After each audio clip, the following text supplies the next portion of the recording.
자, 오늘은 여기 보시는 것처럼 영어 표현 속에 숨어 있는 상징성. 뭐, 약간 상징성보다도 좋은 표현이 있을 수도 있겠는데, 근데 이 표현이 제일 사람들이 일반적으로 제일 많이 알고 있는 표현 중에서는 제일 근접한 표현인 것 같아요. 뭐 영어로 symbolism 할 수 있겠죠. 하려고 하는 것은 어떤 가짜, 이런 영어 표현 속에 숨어 있는 상징성을 설명하는데, 좋은 예들은 아주 정말 한도 없이 많습니다. 그 중에서 하나만 딱 골라서, 그것도 오늘 다 못할 것 같아요. 이렇게 여러 개 잘라가지고. 자, 우리나라 말로 뭐뭐가 되다 라는 표현이 있습니다. 뭐뭐가 되다. 뭐 예를 들면 he became extremely rich 이런 표현이 있다고 한번 생각해 보세요. 그는 엄청나게 부자가 되었습니다.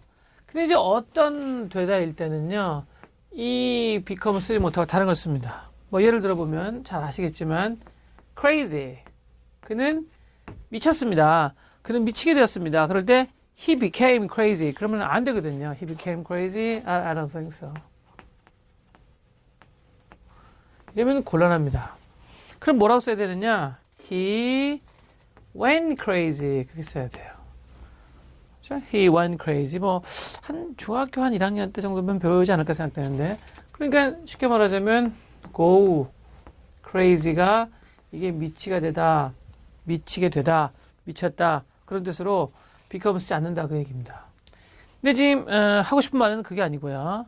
과연 지금 그렇다면 이 go라는 느낌은 정말 완전히 사라진 걸까요? 이 go, 가다라는 말은, 그 느낌은 이 속에서 완전히 없어진 걸까요? 비교를 한번 해보겠습니다.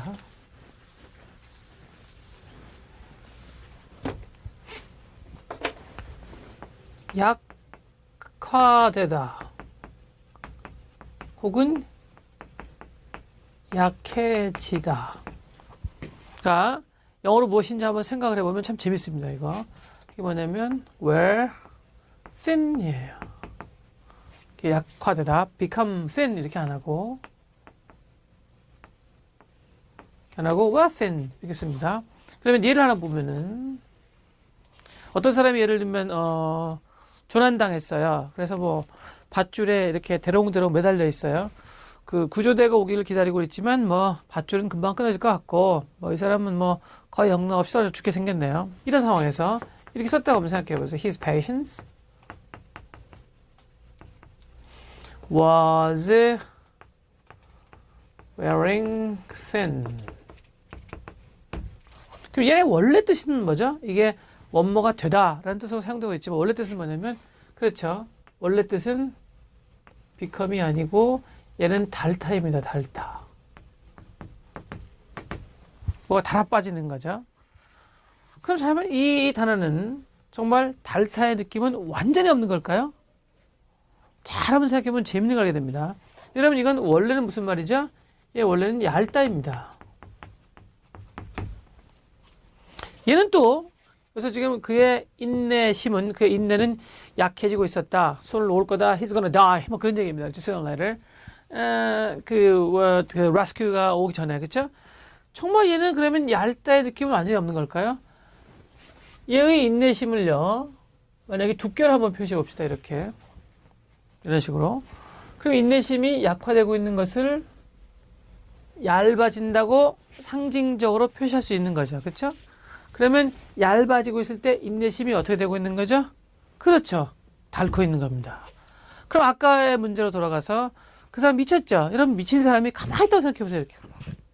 미친 사람이 이렇게 계속 좀 뭔가 좀 이렇게 소리를 막 지르고 움직여야 되지 않나요?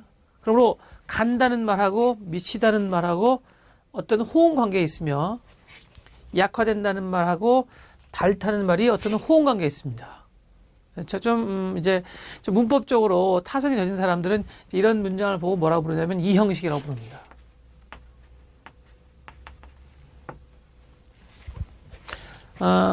어느 회에서도 언급했듯이 문법 실력은 단어 실력입니다. 이걸 계속적으로 설명할 수 있는 기회가 앞으로 많기를 바라면서, 자, 그러면 앞으로 한 몇 회간은요, 소위 말해서 이 형식, 이렇게 생긴 걸 이 형식이라는 거지, 이 형식은 꼭 이렇게 생겨야만 하는 것은 아닙니다. 절대로. 이 형식이 전부 다 뭐뭐가 되다. 그런 뜻으로 쓰이는 건 아닙니다.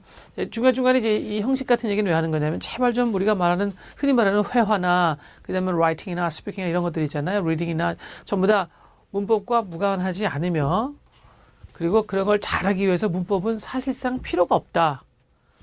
또 뒤집어 말하자면, 문장에 대한 감각이 굉장히 뛰어난 사람은 문법 같은 건 저절로 익혀진다. 뭐 이런 걸 강조하기 위해서입니다. 자, 그럼 한번 해보죠. 미치다가 뭐라고요? go crazy. become crazy가 아니고요. 그렇죠? 그런데 go라는 느낌과 미쳤다는 느낌은 상관관계가 있습니다. 미친 건 맞지? 가만히 있는 거지? 가만히 있지 않는 것과 참 비슷하므로. 그렇죠? 자, 약해지다가 뭐라고요? worsen. 얇게 달아빠지다. 그 얘기입니다. 그러니까 미국 사람들은 얇게 달아빠지다라고 말했는데 그게 약화되다의 느낌으로 전달되는 겁니다. 그런데 이 상작가 같은 것을 보면은요, 얇은 게 약한 거고 두꺼운 게 강한 거라면 얇아지고 있는 건 달아빠지고 있는 거죠. 그러니까 당연히 이 단어 원래 뜻인 달아빠지다가 완전히 사라진 게 아니다. 그 얘기입니다. 맞죠? 그러면 앞으로 한 몇 회 정도를 더 이런 식으로 상징성이 살아있는 이 형식 문장의 몇 개 예를 보겠습니다.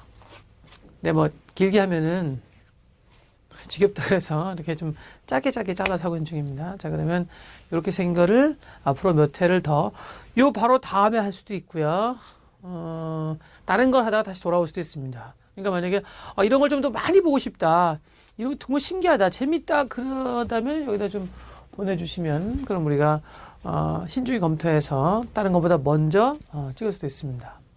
네, 감사합니다.